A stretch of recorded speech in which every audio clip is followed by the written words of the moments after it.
Welcome to the riot.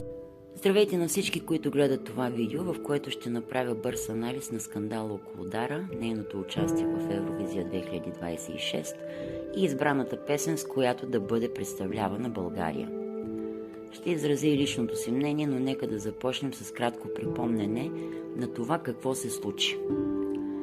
След известна пауза България отново се връща на сцената на Евровизия, конкурс, който винаги носи огромни очаквания, емоции и напрежение. Интересът този път е сериозен. В националната селекция се включват много български изпълнители, всеки със своя стил и заявка за победа. В крайна сметка изборът пада върху Дара.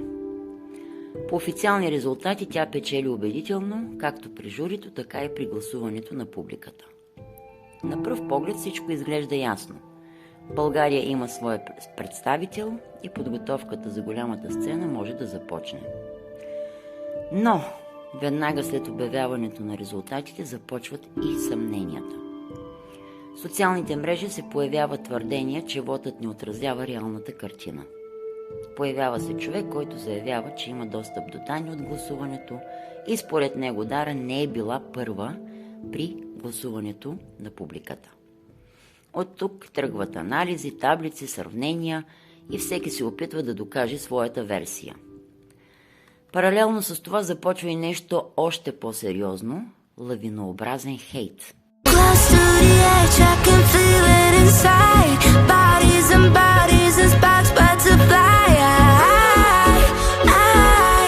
В социалните мрежи се изсипват коментари срещу качеството на песента, срещу певческите й способности, а в много случаи атаките преминават и на личностно ниво. Обсъжда се външния вид, сценичното й присъствие, липсата на пластичност, теглото й, дори кукерските елементи в облеклото й, което било откраднато от Мона като идея, което става обект на подигравки и критики. Много бързо фокусът се измества. Вместо да се говори за самото участие и подготовката за конкурса, основният въпрос става дали изборът е честен и дали Дара изобщо заслужава мястото си.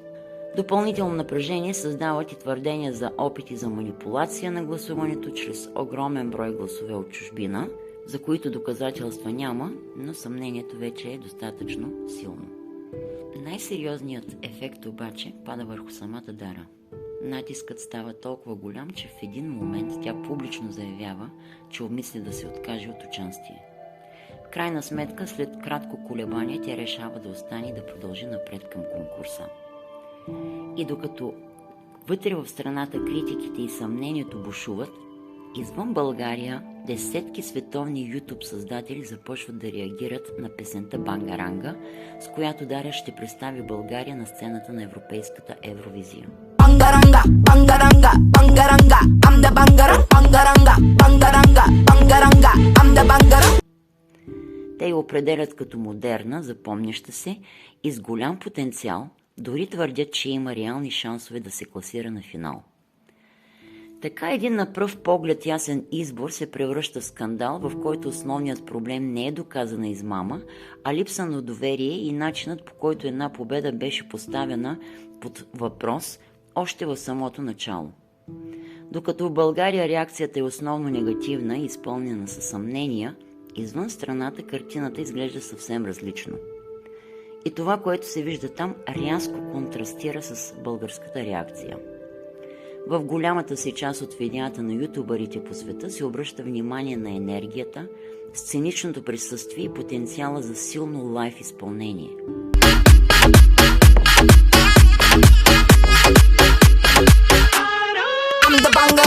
Някои от реакторите дори директно заявяват, че това е песен с реални шансове да стигне до финал, а според други дори да се класира доста напред.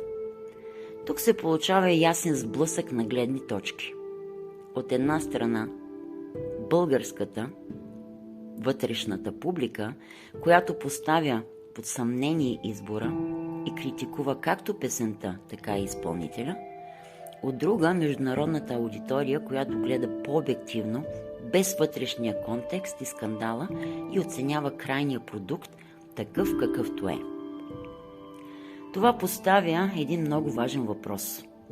Доколко възприятието в България е повлияно от самия скандал, а не от реалното качество на песента. Защото когато премахнеш шума, остава едно участие, което според външните наблюдатели има потенциал и място на сцената. И точно тук е парадоксът. Докато вътре в страната доверието липсва, отвън има очаквания и дори подкрепа за добро представяне. Моето лично мнение е, че проблемът не е в песента. Проблемът не е в дара. Проблемът е как ние гледаме на успеха у нас. Колко бързо завиждаме, колко лесно критикуваме. Колко рядко оценяваме родното. Докато отвън хората виждат талант, потенциал и стойност, точно това показва психологията на българина – чуждопоклонничество, злоба, завист, недоверие. А истинската сила е да се научим да уважаваме и подкрепяме родното. Благодаря ви за отделеното време. Ако видеото ви е харесало, оставете вашия коментар и ни подкрепете, като се абонирате за канала ни.